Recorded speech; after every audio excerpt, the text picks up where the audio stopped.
Thank you. Good evening, everyone. We have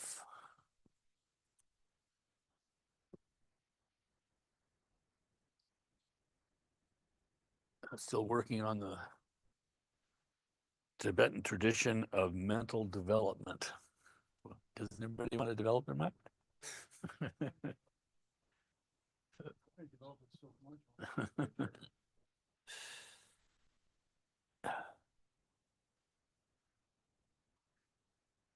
And it truly is staggering. Um, I mean, I just say, my experience of practicing Western Zen Buddhism, some 16 or 17 years, I'm not sure exactly. And then suddenly discovering, the Mahayana really, and the teachings and the scope of it, is just humbling, and humbling in a good way. Um,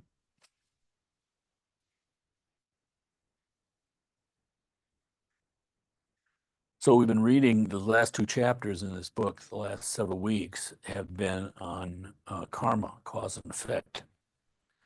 Um, and again, the complexity of karma. It said, I think it's a list of Gampopas, I don't know, but I found it years ago, that 10 things that are hard to know.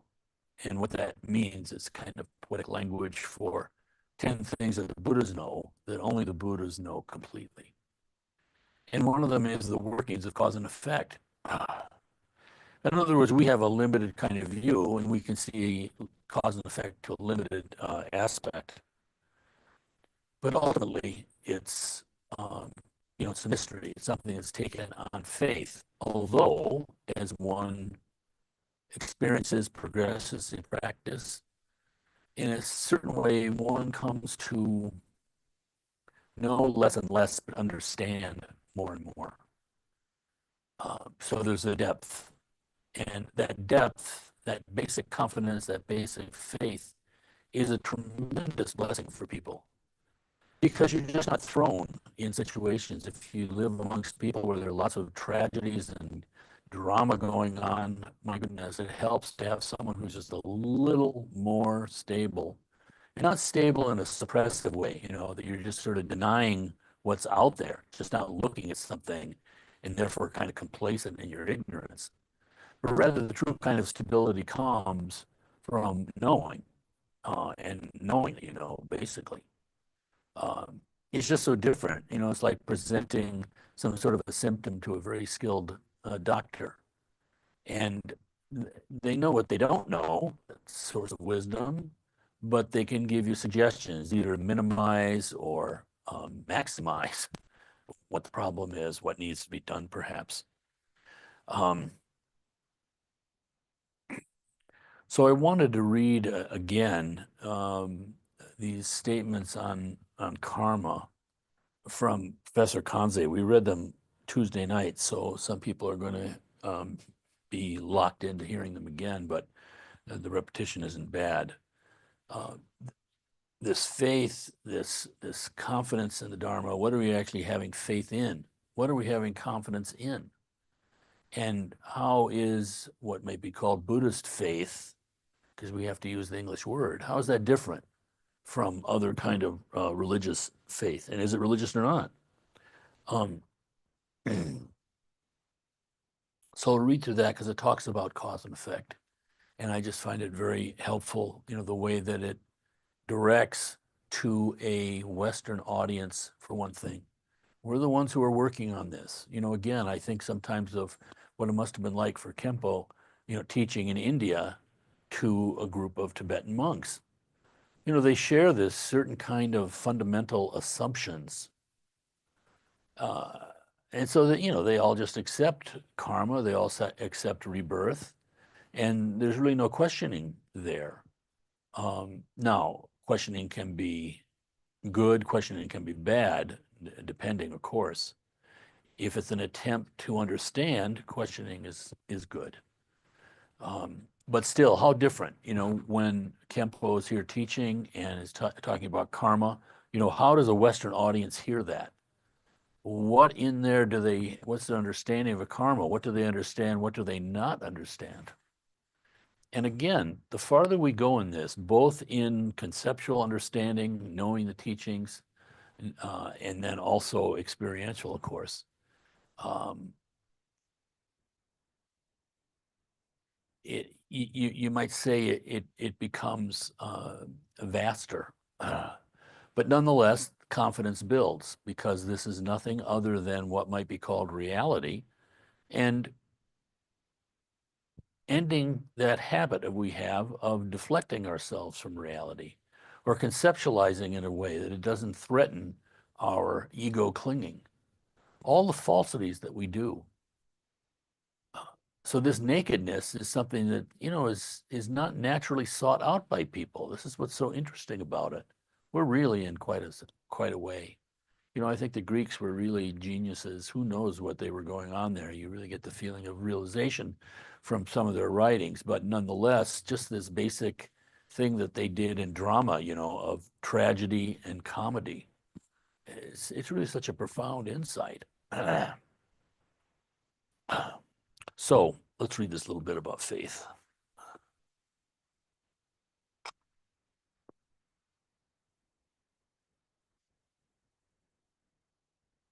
Again, this is Professor Edward Conze's from Buddhist Thought in India, which is which is written in 1964, and it's about the history of Buddhism and the development of thoughts short of the Tantra. So he doesn't get into the Tantra except one little chapter at the end. So this is the basic concepts and their history and kind of the organizations that were behind that. Um, and so when he starts out teaching, he's teaching on uh, the the Buddhist teachings that were in existence and shared by all the different sects, you might say, before the rise of the Mahayana. So he's going back to a time when, if we're talking about self-liberation practices and the initial schools of Buddhism, I think there's something like 17, something like that, 13 or 17 different schools. They all left different texts and everything, and the scholars tried to figure out, uh, their history and where they sort of fit. But of all those 17 sects, only one exists today, and that's the Theravada. Um, Originally, the Mahayana was not a separate school, but was kind of like a different kind of attitude that some monks might have, emphasizing certain things, having a different, slightly different understanding of emptiness. And so in a monastery, you would have both people who were one of those 17 schools, plus someone who today we'd call Mahayana. So sometimes the teachings are a little bit different in structure. So for instance, he's teaching, Kanzi here is writing about the final stages of deliverance. And how do you get there? It's by the practice of what are called the five cardinal virtues. And that's where this teaching on faith comes, because faith is one of those five cardinal virtues. All right, so this goes on for a few pages, and bear with me. Kanzi saying, no amount of study or reflection will bring about a full understanding of the three marks and their opposites. So what are the three marks? The three marks are the marks of conditioned existence. What are their fundamental characteristics? Which is no self. You can't find anything absolutely there that isn't conditioned, that isn't existence in relation to something else. So the limited kind of understanding is no self. Then impermanent, nothing lasts. And then finally, dukkha or ill, the suffering, the imperfected nature of this conditioned existence. So those are the three marks. And this early teaching from the Buddha talked about the viparyashas, which are the overturnings of the three marks, meaning that the way that the unenlightened person looks, the ordinary person looks at the three marks, they see the opposite. So we look, and instead of seeing, uh, say, impermanence, that cushion I'm looking at, that table, that car, they seem to have a permanent quality. Like somehow in our mind, they're going to be there forever, just in their their brute appearance, in terms of impermanence, ill. What's the third one? Suffering. It's suffering, but the other one. Yeah, no self. There's no actual thing there. They're just compounded. So there's that impermanence and then the suffering. Yes, we look at something and we think it's just satisfactory. It's going to satisfy us. You're you bet on a football game and or on a horse or something, and the horse is in first place. You think that's just like lasting forever.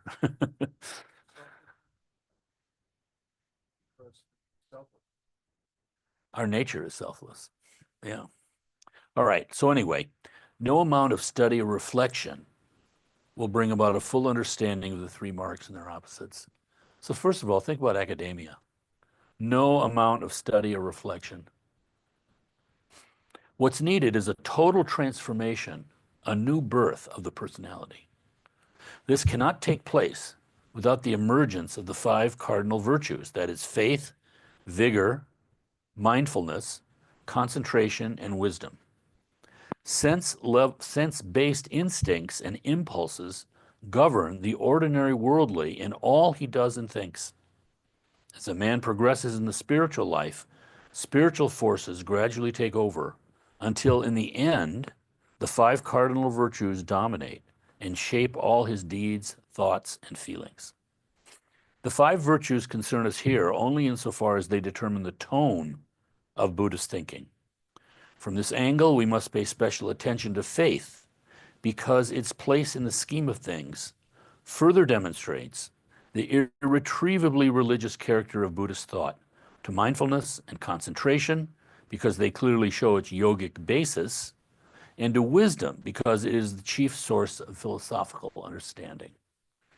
And you can see how much we've sort of degenerated as a culture because this yogic understanding of mindfulness and concentration. Hinduism, what's loosely called Hinduism, and Buddhism, differ from Western systems in that they regard things that can be experienced, determined, known yogically, meaning looking within, as valid rather than just a total outward kind of view. Both certainly the nihilists and the eternalists, they're just looking out all the time. And they think somehow looking within is like some sort of a delusion or not reliable. So this yogic of mindfulness and concentration, and think of the depths of that meaning then already, because normally you hear in American, the media or people talking about mindfulness and concentration, it doesn't have that depth quality to it that it does for the Buddhists. It's just like mindfulness is just, I don't know, calming your mind a little bit so you can do whatever. And then finally, the wisdom, philosophical wisdom. There was a change 1,000 years ago in the West where we went from the importance was studying the nature of reality called ontology. This happened at the University of Paris and at Oxford. Instead of ontology, this is what it was, we were trying to understand the nature of reality. It went to epistemology. Epistemology means just how things kind of work. So the functionality, you might say, of something. This is a big change, whereas the Buddhists were still on to wisdom. All right. Faith is called the seed, without which the plant of spiritual insight cannot start growing. Guru Rinpoche famously called a mind without faith is like a burnt seed. It won't sprout. As a matter of fact, those who lack in faith can do nothing worthwhile at all. This is true not only of Buddhism, but of all religions and even of pseudo-religions, such as communism. Faith is much more than the acceptance of unproved belief. It's made up of intellectual, volitional, emotional, and social components. First, intellectually, the intellectual component of faith is an assent to doctrines which are not substantiated by immediately available factual evidence. To be a matter of faith, a belief must go beyond what is actually known, and the believer must be willing and ready to fill up the gaps in his knowledge with an attitude of patient and trusting acceptance. Faith as an intellectual attitude has doubt and perplexity for its chief opponents. In all religions, some assumptions are taken on trust and accepted on the authority of scriptures or teachers. Buddhism, however, regards faith only as a preliminary step, a merely provisional step. In due course, direct spiritual awareness will know that which faith took on trust and longed to know. A great deal of time must usually elapse before the virtue of wisdom has become strong enough to support a vigorous insight into the true nature of reality. Until then, quite a number of doctrinal points must be taken on faith, since they are insufficiently supported by the senses, reasoning, or direct spiritual intuition. In Buddhism, the objects of faith are basically four. First, the belief in karma and rebirth. Second, the acceptance of the basic teachings about the nature of reality, such as conditioned co-production, not self, emptiness, the assertion that this world is the result of the ignorance of non-existent individuals with regard to non-existent objects, etc. Three, faith, confidence in the three refuges, Buddha, Dharma, Sangha. And fourth, a belief in the efficacy of the prescribed practices and in nirvana as the final way out of all difficulties. All right, that's intellectual. This skeptical age, again, 1964, dwells anyway far too much on the intellectual side of faith. Shraddha, the word we render as faith, is etymologically akin to the Latin cor, C-O-R, the heart. And faith is much more a matter of the heart than of the intellect. It is, as Professor Radhakrishnan put it, the striving after self-realization by concentrating the powers of the mind on a given ideal. Volitionally now, faith implies a resolute and courageous act of will. It combines the steadfast resolution that one will do a thing with the self-confidence that one can do it. Suppose that people living on the one side of a river are doomed to perish from their enemies or from disease or famine. Safety lies on the other shore. The man of faith is then likened to the person who swims across the river, braving its dangers, saving himself and inspiring others with his example. Those without faith will go on dithering along the hither bank. The opposites to this aspect of faith are timidity, cowardice, fear, wavering, and a shabby, mean, and calculating mentality. Faith is closely connected with determination, adimoksha, which consists in acting with resolute confidence after one has judged, decided, and definitively and unshakably chosen an object, and is opposed to slinking along like an irresolute child who thinks, shall I do it? Shall I not do it? And you can experience this kind of uncertainty in meditation, for instance. Even if people are like having trouble deciding on, because of the wavering nature of the mind, the object of meditation, you know, a little bit of this, and a little bit of this, you're going over. And this can happen in visualization when people are practicing, you know, initially or improperly too. They're just kind of confused by all of it, not understanding the wisdom of the visualization itself. But nonetheless, so that's intellectually and volitionally as far as faith. Now, emotionally, faith is an attitude of serenity and lucidity. The opposite here is worry, or the state of being troubled by many things. Someone who has faith is said to lose the five terrors.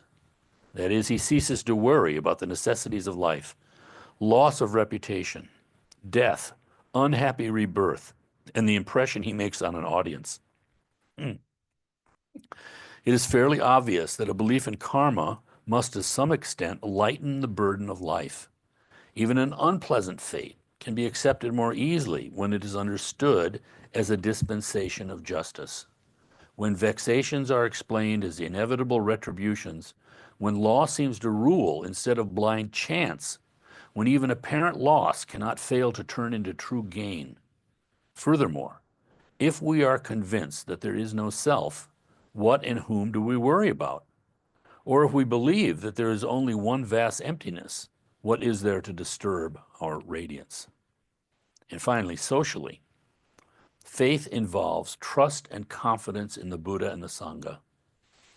The opposite here is the state of being submerged in cares about the social environment from social pressure or isolation. The break with the normal social environment is, of course, complete only in the case of the monk who, as the formula goes, in faith forsakes his home. To a lesser extent, it must be carried out by every practitioner of the Dharma, who must live apart, quote unquote, from his society in spirit, if not in fact. The sense of security depends largely on the company of others and the help expected of them. To go for refuge to the Buddha and the Sangha means to turn away from the visible and tangible to the invisible and elusive. Reliance on spiritual forces gives the strength necessary to disregard public opinion and social discouragement. Some measure of defiant contempt of the world and its ways is inseparable from a spiritual life. The practitioner is bound to feel the stranger in it. He belongs to the community of the saints, to the family of the Buddha. A spiritual is substituted for the natural environment, with the Buddha as the father, Prajnaparamita as the mother, and the fellow seekers as brothers and sisters, relatives and friends. It is with these invisible forces that satisfactory social relations must be established. In carrying out this task, faith cannot get very far without considerable capacity for renunciation.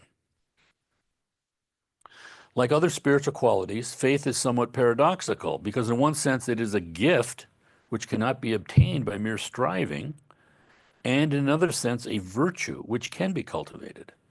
A person's capacity for faith varies with his constitution and social circumstance. Personality types are usually classified according to whether they are dominated by greed, hatred, or confusion.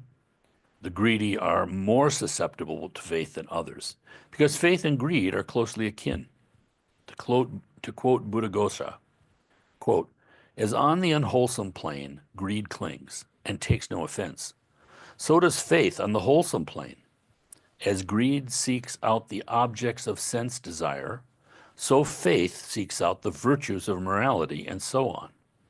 As greed does not let go that which is harmful, so faith that which is beneficial, unquote. Social circumstances, in their turn, foster either faith or unbelief. Our present-day society tends to promote a distrust for tradition. It puts a premium on intellectual smartness, and faith seems to indicate a weak head and want of intellectual integrity. It multiplies the distractions issuing from the sensory world to such an extent that the calm of the invisible world is extremely hard to reach. This is before the internet. At the same time, the citizen is exposed to so great a variety of conflicting viewpoints that he finds it hard to make a choice. The prestige of science, the concern with a high standard of living, and the disappearance of institutions of uncontested authority are all equally deadly enemies of the virtue of faith. As a virtue, faith is strengthened and built up by self-discipline and not by discussing opinion. For among the obstacles to faith, intellectual difficulties are not by any means the most powerful. It is a matter of character, how the inescapable doubts are tackled.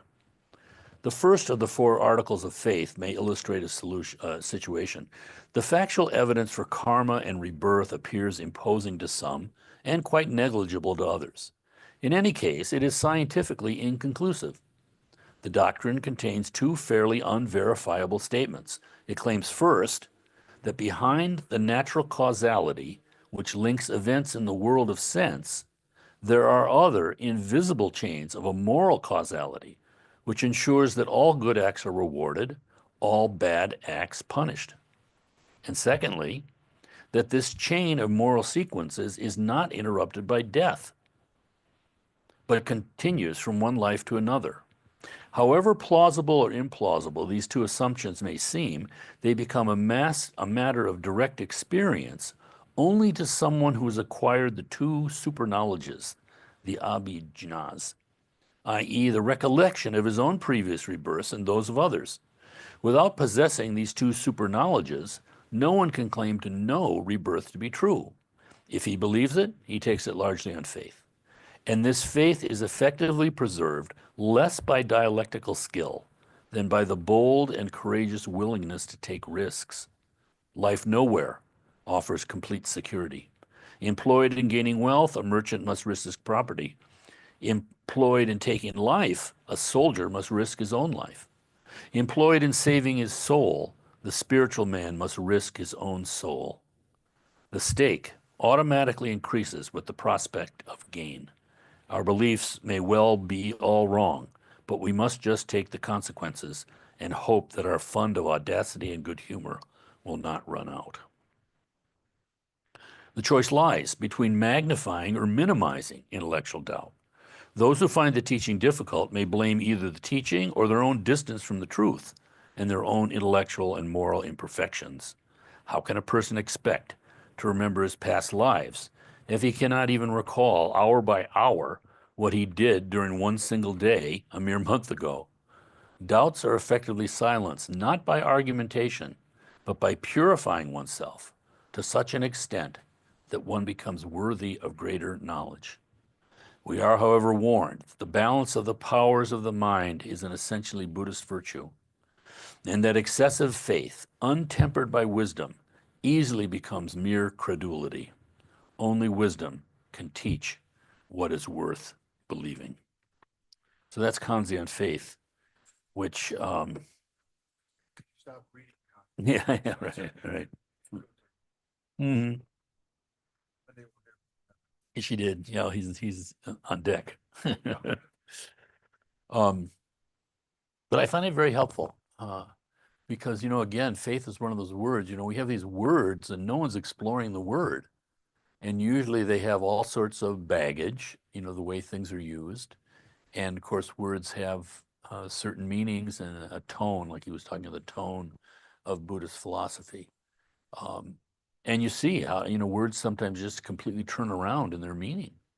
I remember as a kid, in grade school, practicing for the Christmas concert, sixth graders practicing for the Christmas concerts for the kids.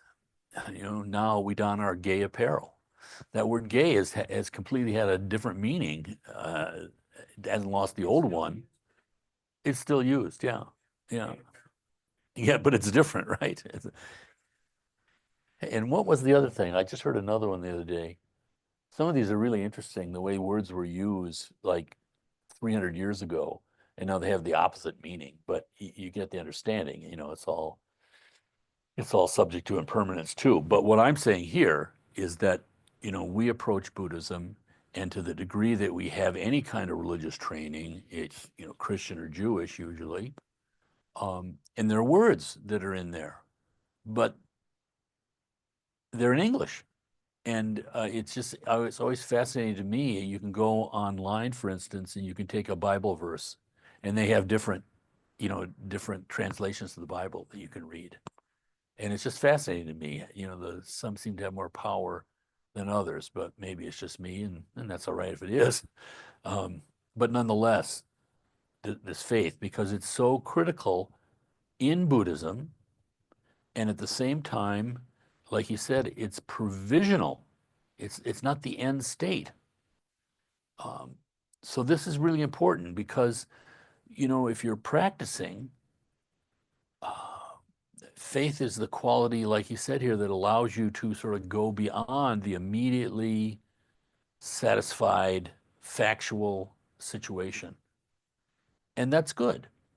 But you see how practical it is. I mean, again, it's like it's no really different from someone learning how to, shoot the baskets or fire a rifle or something. You're taking a leap because you don't know what you're doing really, but maybe you have an advisor, a teacher, or you have a manual that has been recommended to you by someone that you've investigated, trust to some degree. So it's not blind faith, but at the same time, you're taking a leap. You're doing things that otherwise maybe you wouldn't do on the advice of someone else. So there's a certain kind of trust and confidence there.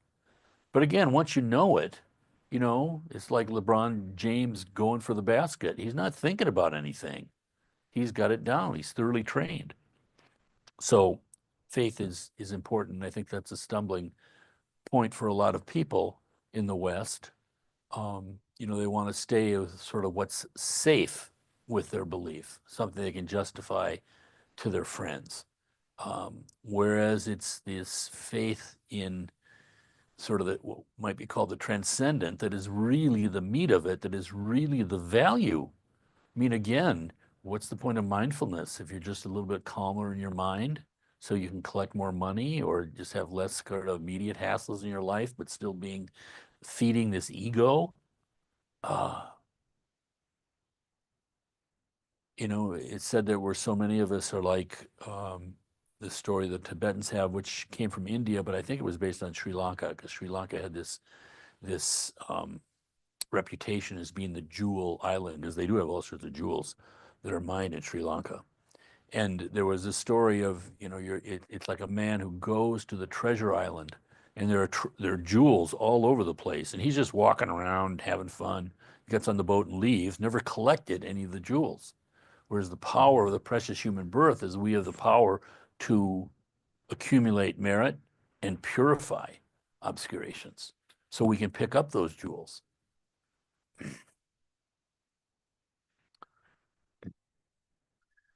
The vastness of cause and effect, the world of cause and effect, I think it's so helpful to point out again, like the 10 things that are difficult to know. In other words, only a Buddha.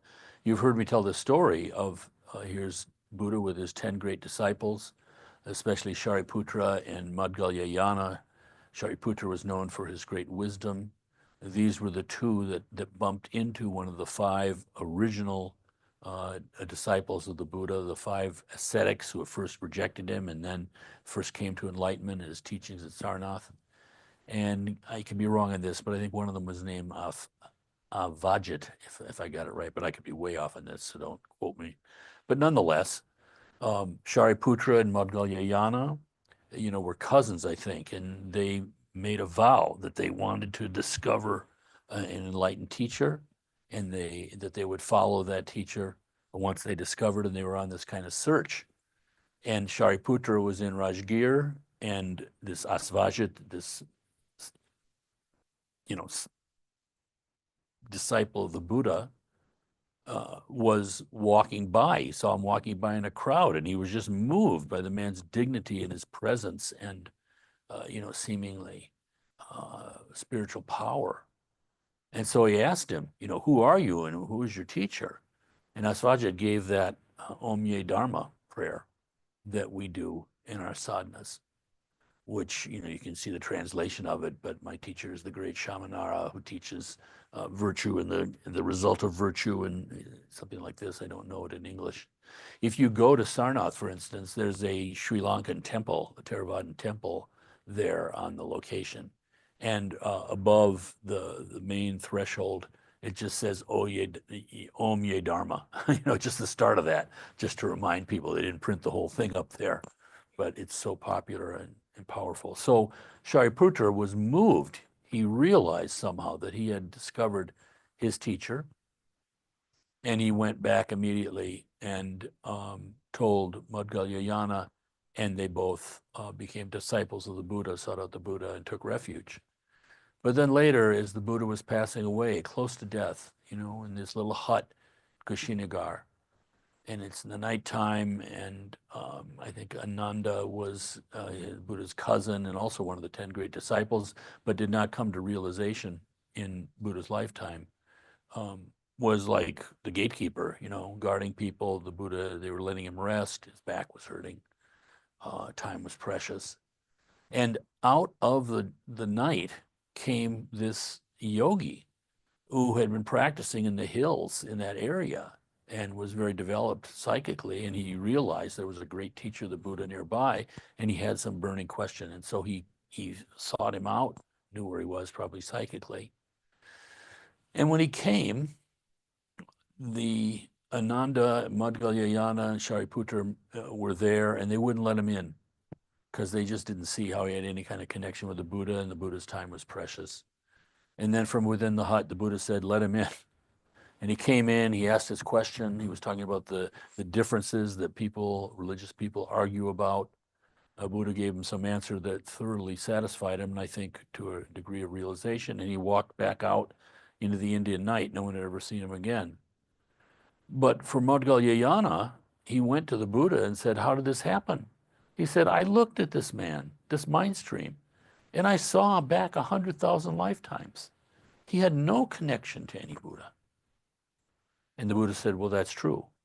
But if you went back 1,000,000 lifetimes, or one more, I can't remember which it was, but if you went back a little bit farther, he gave a flower to a Buddha.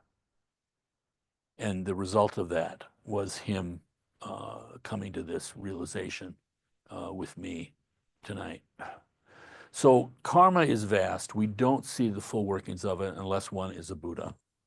And yet the faith in it is essential, and it validates itself. You know, you see more nuance to it and things that otherwise you normally wouldn't have seen as cause and effect, but manifesting in your life, even just in little ways.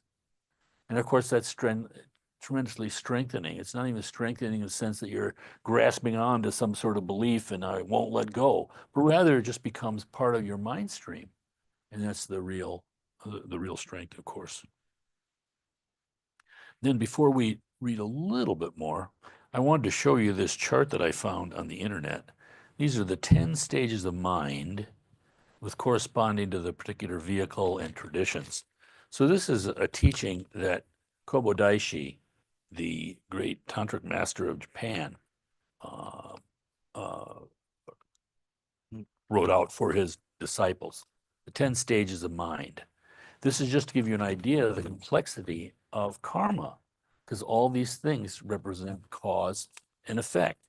And just to read them for you, he lists them like the mind of a ram. That's the first level. This is just the animal vehicle, which is teachings which goes to an unwholesome depth. So all these kind of, I don't know exactly what it means, but the mind of a ram, it's not enervated by any kind of spiritual aspiration at all. But then secondly, the second level is the mind of a foolish child. And this is the human vehicle. So you see where the Buddhists put the human beings. We think we're all so wise, you know. Let's have democracy. We'll get it. We'll get the wisdom of all these people together. uh, these are the three stages of the mind at the mundane world. So this is the mundane world. This is the world that exists in the newspaper, the mind of a foolish child. And then the third level, going up, is the mind of a young child. And this is the vehicle of the devas, the heavenly beings, the beings that live in the sensual deva realms. Um, Fourth, then going up, the mind of aggregates only and no self. So the aggregates again are the skandhas, right? But no self. So you have that kind of understanding. That's the Shravaka vehicle, the teachings of the hearers, they're called. Hinayana. And again, this is not referring to a particular school of Buddhism, but a particular level of understanding, engagement, and development. So one who comes to this understanding of the aggregates only and no mind, the outer world still seems real, but wait a minute, the other way around, the no self. So they have an experience of no self, but the outer appearances seem, appear to be substantial and something to deal with. Then the fifth level, so there are 10 levels, right? Fifth level is the mind that has eradicated the causes and seeds of karma. So think about that. That's halfway there. And this is the Pratyeka Buddha vehicle. And these are exoteric teachings. So the Pratyeka Buddhas, like we've been taught, there's nothing different here. Solitary Buddhas, they're called. So they've completely seen into the no self of the no selfness of self, and they've partially understood the emptiness of outer appearances. But it's said that they practice like the rhinoceros, solitary in the forest. You know, they don't teach, but they just sort of work on themselves this way. The sixth level is the mind concerned for others. And this is said to be the level of Chidimatran, mind only, or Yogacara in Sanskrit, Hosso in Japan. There's a whole school. These are the teachings of um, basically it's these 8 levels of consciousness that we've heard. You know, the 5 central consciousnesses, and the 6th level is the conceptual mind. Jumping to the eighth level is the Akashic, you know, the storehouse consciousness, all our experiences and the seeds for all of the results and the seeds for all our future activities are all stored in this, like the Himalayas, this vast storehouse consciousness. And then the 7th level of consciousness is like the conveyor belt going between our conceptual mind and the experiences that we have. So we have the essential experiences and the 5 levels. Our 6th level, the conceptual mind, thank you, you know, sort of solidifies them. And then those seeds are passed up to the 8th level and stored there. We're unaware of them. But it works in the other direction too. When in our conceptual mind, the conditions in the sensual realms, the conditions arise that will support the flowering of a seed. These seeds come down, so to speak, and can manifest. So we have the potential, right, for great suffering. But you have to have all these different conditions there that will cause that to erupt in your mind. So these are the teachings of mind only. The 6th level of mind, it's Mahayana. 7th level, he says, is the mind awakened to the non-birth of the mind. And this is said to be the Madhyamika.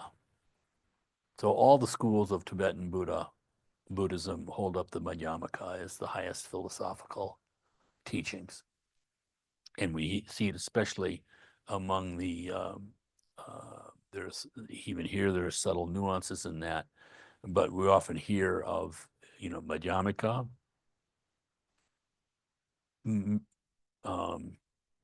Mahamudra, and Dzogchen. They're words for expressing this highest level of understanding, and great teachers sort of put them all in the same bucket. But nonetheless, then the 8th, so we're only at the 7th level of mind. That's the mind awakened to the non-birth of the mind. And this is all the result of cause and effect. I mean, this is where it gets really mind-boggling. But nonetheless, the 8th level is the mind of the one path as it really is. In Kukai's formulation, this is the Tendai school of Buddhism in Japan, of which I know nothing. And then the 9th level is the mind of ultimate own naturalness. Ultimate own naturalness, the mind of ultimate own naturalness. And this is said to be Avatamsaka Sutra, Kegon in Japanese, Huayan in Chinese, this mind-boggling sutra. This is the one that talks about Indra's net, that thinking of the nature of the mind, it's like Indra has a net, you know, with all made up of individual little jewels. And all those jewels are like clear mirrors, and each one is reflecting the totality of everything else. So these are the teachings that we come across in our own practice here when Kempo has us doing the prayer of Samantabhadra, where they're talking about, you know, in one mote of dust, there's an infinite number of Pure Lands and Buddhas, that kind of thought. And then finally, for Kukai, the mind of secret adornment, which for him is Shingon. The true word in Japanese means mantra. And this is the vehicle of esoteric Buddhism, the teachings of the Tantra. So not to really have a discussion on these different levels of mind, but I'm just offering up here as, you know, again, thinking of myself, ordinary American, coming across these teachings. You're sitting there, some other people, and the Lama's talking about karma. How deep is your understanding of that? How vast is your understanding of that? And so it helps us to see the breadth of these Buddhist teachings because it changes your perspective and actually opens your heart a little bit. You know, the idea of like, I mean, again, it's like, oh, you know, I don't know. I remember as a kid, you know, we had some little league baseball teams, and I was out at a professional ballpark waiting for the game to begin, and they hustled all these little leaguers out on the field, some sort of promotion, you know, like they do, and they wheeled out. He walked out. Harmon Killebrew, who's the big home run hitter of the Minnesota Twins. And so these kids, in the presence of, you know, this idol kind of thing, you know, their hearts open. If he told them to hold the bat this way, damn, they were going to try that. It wasn't some wise ass saying, no, I do it this way. You know what I mean? This is the mean, self-calculating mind that Kanze was talking as a blockage to faith. You have to be willing to risk, willing to experiment. The greatness of the Buddha, though, is that you're not locked into some sort of path. Take it or leave it. It's not like that. You find your way. And what at one point seems to be not really resonating with me, at another time might become your main practice. You just don't know. So it's the openness of the heart combined with this commitment. And the commitment is, like he says, one that thinks the faith that one can, that there is such a thing as Buddha nature, and that one can realize it. So it's a wonderful thing. So anyway, yeah, the 10 levels of mind. The fourth one is the mind of aggregates only and no self, the Shravakas, the hearers, Hinayana. You liberate yourself, but uh, outer appearances are still out there and other sentient beings. Yep.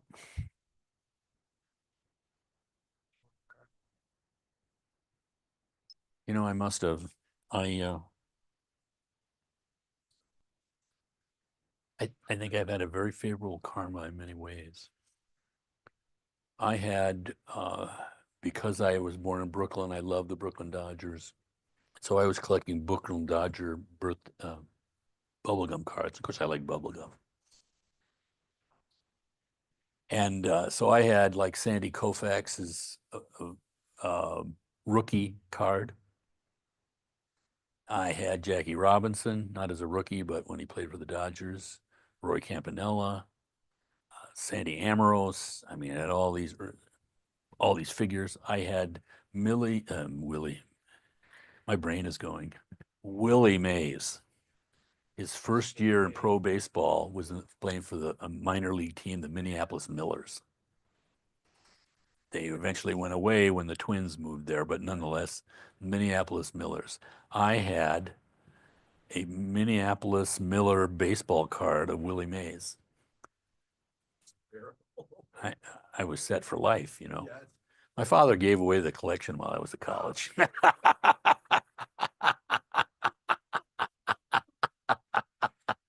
gold bar you always talk about. So I would have been set for life. I would have had all sorts of friends. I don't think you'd be here at the Dharma Center. With the ridiculousness of the collecting, you really would have. I know. I know. It was like Willie Mays rookie, not before rookie. Yeah, minor league. Millions of dollars. Willie has wrong view. Right. And Sandy Koufax. My father probably didn't know who Sandy Koufax was, but his rookie year was with the Brooklyn Dodgers, and you know, once they moved to L.A. Just to tell you how ridiculous this is, why do they call them the Dodgers? Because in Brooklyn, they were loved because they were supposedly dodging trolley cars. So they were called the Dodgers because they were fast on their feet and all this. So then they moved to Los Angeles. Ain't no trolley cars in Los Angeles, but they called them the same thing. Yeah, right. So that was their name. And this is really getting wide of field, but the Minneapolis Lakers was the first pro basketball game I went to. And they had this guy called George Mikan, who was the first of the big men. You know, it used to be, right? See, this is my particular purification I'm experiencing as a kid. I was I was crestfallen when the Dodgers moved to Los Angeles. But then, meanwhile, because we had moved from Brooklyn to Minneapolis. Anyway, Minneapolis, I went to a basketball game. This was in like 58 or something. And there was George Mikan, who was the first big man. It used to be basketball was just these little guys passing the ball around, passing, shooting, all this kind of stuff. Right. And he was the center, and he had these like those glasses you used to see that were rubberized and with a thing around. Yeah. And he would shoot the free throws underhand like this. But he was the first big man, so he was a big star. And then, damn if the Lakers didn't move to Los Angeles. So again, the name. Minneapolis, Minnesota is known as the state with 100,000 lakes. Minneapolis is known as the city of 10 lakes. There are 10 lakes within the boundaries of the city. So they moved to Los Angeles, they kept the name. Like, who heard? There ain't no lakes in Los Angeles. There's some irrigation ditch that goes through the whole city. So it continues, and this just goes to see you how your karmic patterns, you don't want to fight them. You know, you have to sort of work within them. So then they decided to expand. I used to love hockey because I was playing in Minnesota. It was cold in the winter. You skate outside. It was a fun game. We used to play it, my buddies and I, little kids. And so you paid attention to, it was all Canadians. It was um, who were they? The Maple Leafs, right? The Toronto Maple Leafs, the Montreal Canadiens. Yes. And so this was the big deal. And then they decided to expand the National Hockey League. And what did they do? The Minnesota North Stars. They got the right idea. And so I was all into the North Stars, going to games there. And then they got in some dispute with their tightwad owner, and they moved to Dallas. They kept the name. The North Star was North Star until our recent guy changed it, was the L'Étoile du Nord, because French explorers, just like here, some of the same people that came here were also in Minnesota. La Salle, Hennepin, L'Étoile du Nord. Minnesota was the star of the North. That's how they got the North Star. Ain't no North Stars in Dallas. All there is stars, but Right. you don't get the Cowboys. So anyway, I think I have a special karma for teams moving away and and then being dishonest in their name. So I can get especially pissed off, right? Right. Yeah, I've really been harmed. And they just had to dig it in and twist it. At 58. Yeah. Seared into my mind. I can't tell you the 5 aspects of faith, but I can tell you when the Dodgers moved. Right. I don't think I could recollect one thing that Hansi just told me. Right. That's why I read it again. All right. So that's enough of my blathering tonight, but I wanted to kind of finish off on the depth of karma and the mind-boggling nature of it. Because, Garma Rinpoche says is that there's really just 2 things. There's just karma and emptiness. Another way of looking at it, it's just your motivation for all motherly sentient beings and wisdom. Regard this life as being dreamlike. It's the whole thing. He makes it so simple. I just can't believe how fortunate we've been because, when I look through some of the texts that I stumbled into Tibetan Buddhism and started reading, I mean, they're all wonderful and helpful, but that Garmche's book on Vajrakalaya is unmatched. I mean, it just so much comes out of his experience and realization. And so it's like really all you need. But when you read all those texts, they're all helpful, but it's easy to get kind of, you lose the forest for the trees. Is that right? Yeah. Use the, for the trees. You're just lost in too many trees. Yeah. Yeah, like that. But the trees are beautiful. Yes, they are. Yes, they are. Okay. But also importance of all this, it just strikes me just how lost people are. You see the agitation and people just going around and around and angry, and they do one thing or another. What he said about that loss of institutions of sort of general faith that people have, we don't. We're just bitching about everything. Whatever comes out, there's always some person saying, no, no, no, not that. He did this, whatever. I mean, it's just like everything is just torn down all the time. The Buddhism, of course, can withstand that because we're talking about the nature of the mind, not the appearances. But to know that, we all come to it in a different way. Um, Importantly, you want people to feel sustained, encouraged, inspired when these true kind of insights that are having, conceptual, non-conceptual, whatever. But this is the greatness, I think, of the Dharma, because you can have whatever kind of an experience, but now you've got a whole kind of thing that's supportive of that, a way in which you can investigate it and convince yourself, so to speak. That's just extremely important. I feel like I see examples all over the place of people who have, some level of, they're on the right path, so to speak, but they're not on the path. That's the problem. They just kind of stumble onto something and then wander off in one direction or another.